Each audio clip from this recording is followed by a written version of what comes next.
Aujourd'hui, je vais vous enseigner comment devenir une femme d'affaires ou un homme d'affaires. Vous êtes là, vous avez envie de vous lancer en affaires, vous êtes un employé quelque part, ou bien vous avez fini vos études, ou alors vous faites encore vos études, ou vous êtes à la retraite et vous entendez les affaires, on parle des business, de l'entrepreneuriat, et vous vous posez la question de savoir par où est-ce que vous pouvez commencer, comment vous pouvez faire pour devenir un homme d'affaires, une femme d'affaires influente ou influent dans votre nation. Donc aujourd'hui, nous allons voir cette partie.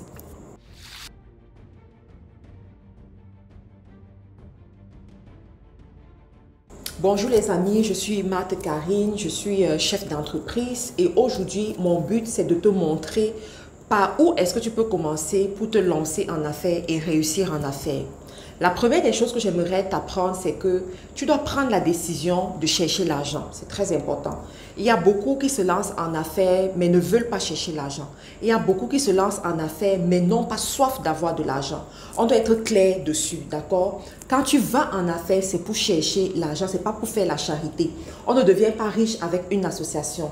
On ne devient pas riche en donnant, en faisant de la charité. On devient riche en vendant un produit. On devient riche en vendant un service. Donc, tu vas chercher de l'argent. Tu vas chercher à être riche. Tu prends cette décision et tu assumes cette décision. Je sais qu'il y a des cultures et des religions qui encouragent leurs adeptes à ne pas aimer l'argent. On te dit par exemple que l'amour de l'argent est le début de tous les maux. On te dit beaucoup de choses. Mais j'aimerais aussi te faire comprendre que lorsque tu manques d'argent dans la vie, ça veut dire que tu manques le choix.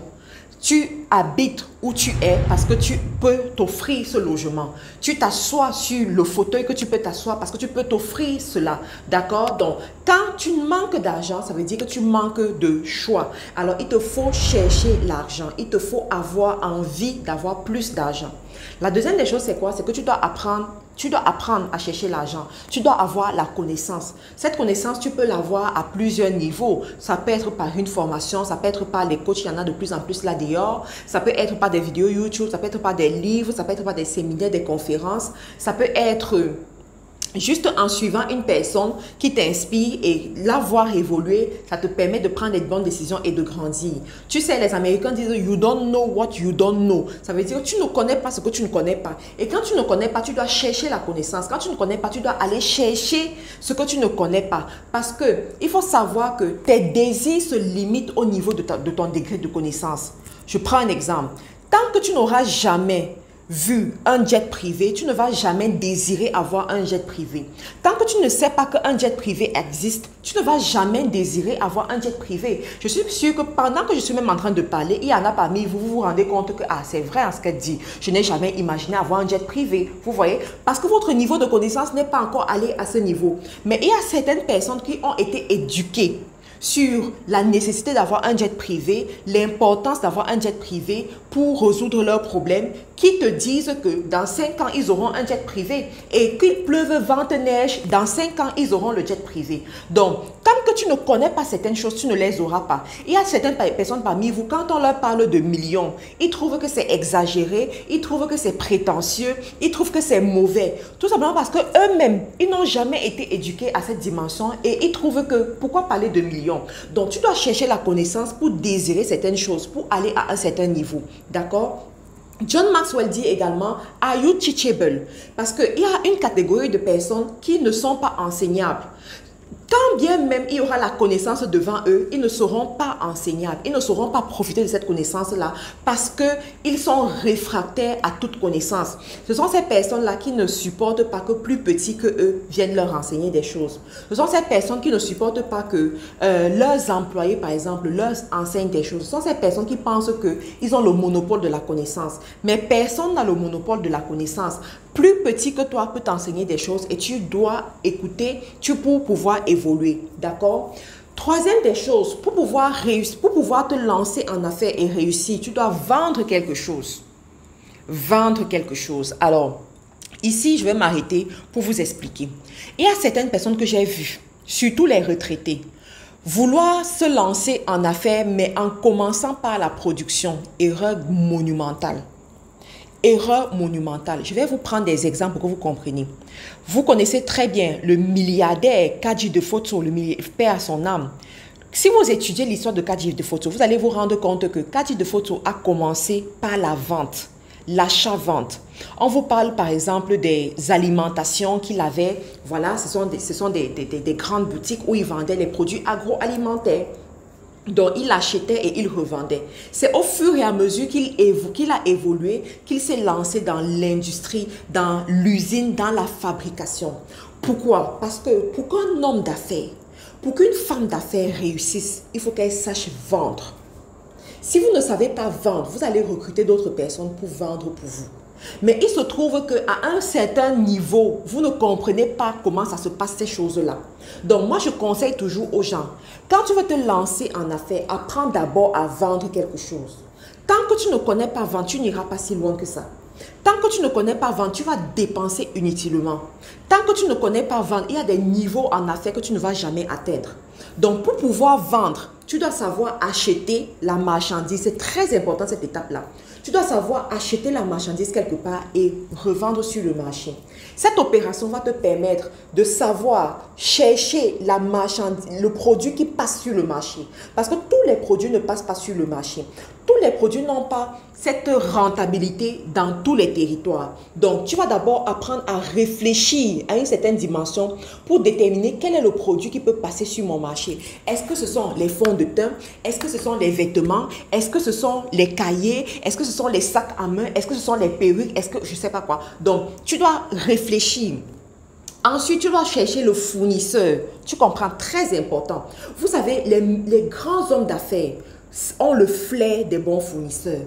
Les grands hommes d'affaires savent déterminer avec quel partenaire ils doivent travailler, avec quel fournisseur ils doivent faire affaire. Vous comprenez? Parce qu'ils ont appris à développer ça. J'ai suivi par exemple le reportage sur la vie de Kadji Defoto. On dit que l'une des qualités qui a fait en sorte que Kadji Defoto se démarque, c'est que c'était un bon négociateur. Vous comprenez? Il était fort dans la négociation. Mais pour être fort dans la négociation, il faut savoir identifier avec qui est-ce que tu fais affaire. Qui est le bon fournisseur? Quels sont ses points forts? Quels sont ses points faibles? Qu'est-ce que tu dois lui dire? Comment est-ce que tu dois lui parler pour qu'il accepte de te considérer? Parce que c'est aussi ça hein, dans le business. Tant que le fournisseur n'a pas vu ton importance, il ne va même pas perdre le temps à discuter avec toi. C'est la raison pour laquelle il y a certains parmi vous, vous contactez les Chinois, le Chinois ne vous répond pas. Vous contactez le Chinois, vous êtes prêt à payer, mais il ne vous répond pas parce que vous n'avez pas su vous vendre. Vous n'avez pas su vous présenter.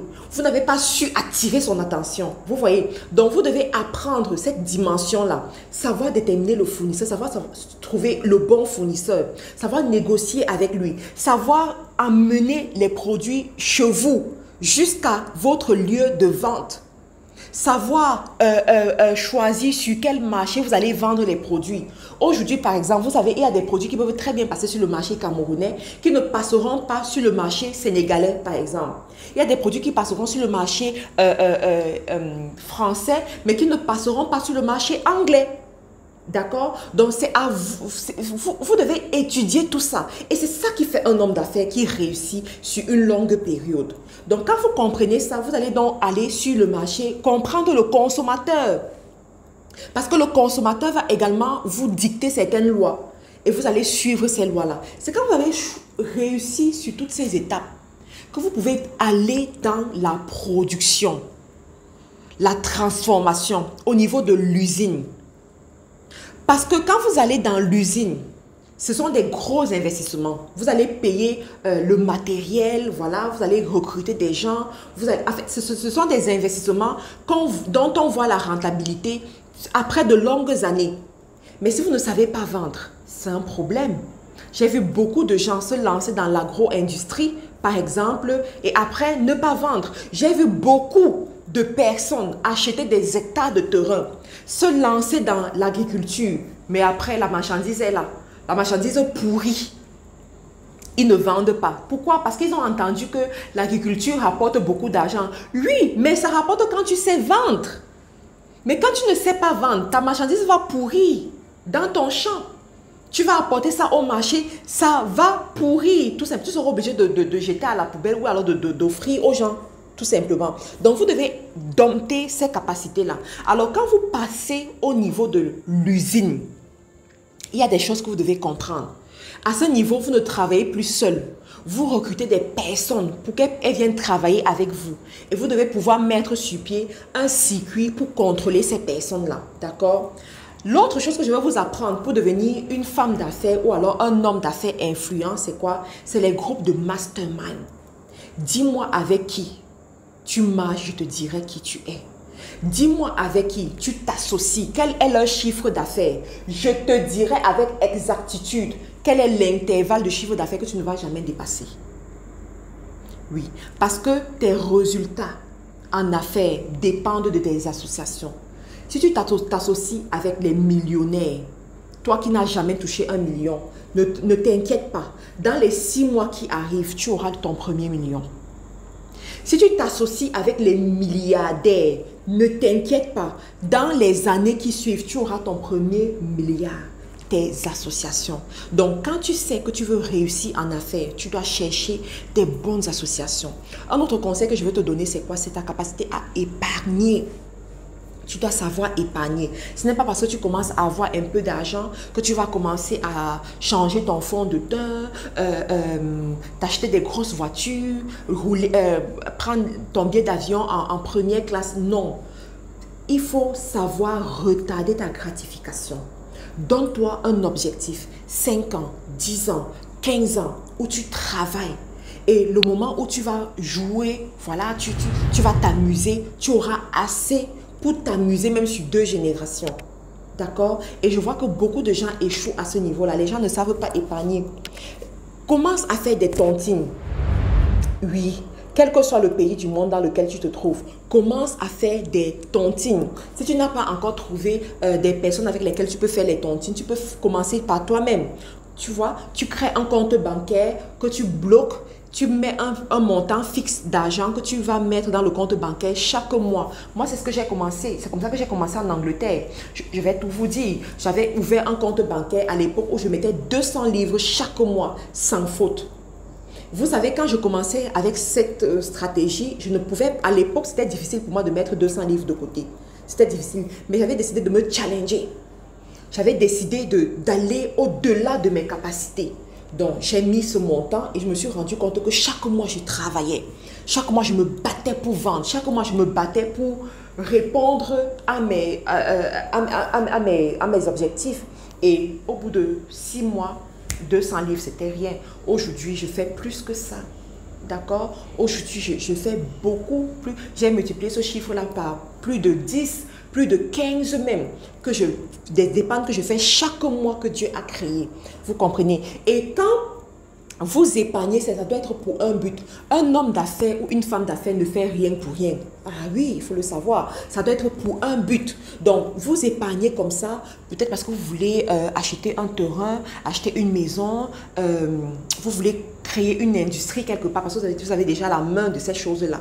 Donc, vous voulez créer une industrie quelque part, vous voulez peut-être investir dans telle entreprise, vous voyez des trucs de ce genre. Vous devez toujours avoir un but. Et quand vous réalisez ce but-là, vous vous félicitez. Ah oui, quand vous réalisez votre objectif, vous devez vous féliciter, vous devez faire quelque chose pour marquer que voilà, je l'ai fait, j'ai réussi, voilà. Donc voilà les amis, ce que je voulais partager avec vous aujourd'hui. Je vous souhaite d'être de puissantes femmes d'affaires, de puissants hommes d'affaires et on va se retrouver chez les millionnaires. J'espère pouvoir arriver dans votre pays un jour, arriver dans votre ville un jour et on va se retrouver entre millionnaires. On va prendre une coupe de champagne ensemble, on va passer un peu de bon temps ensemble. J'ai vraiment hâte que ce genre de moment arrive. Mais en attendant, on va se concentrer sur les vidéos YouTube et Facebook. J'espère lire votre commentaire à la fin de cette vidéo. J'espère voir vos différentes réactions. Dites-moi qu'est-ce que vous en pensez par rapport à tous les projets, en fait, tous les conseils que j'ai donnés ici. Pour ceux qui veulent me contacter pour un rendez-vous en ligne, n'hésitez pas à regarder dans la description de la vidéo, vous pouvez me contacter. Pour ceux qui n'ont pas encore le livre, le best-seller, écoutez, quand je dis que c'est un best-seller, c'est pas pour rien. Ce livre a eu plus de 1000 ventes en un mois de son lancement. Are you kidding me? Oui, c'est ce qui s'est passé. Plus de 1000 ventes du livre Proclame sur ton business en un mois de son lancement. Donc, si vous n'avez pas encore votre exemplaire du livre, s'il vous plaît, prenez votre exemplaire et retrouvez-moi dans le groupe Telegram. Parce que dans le groupe Telegram, je vous envoie des pépites chaque matin.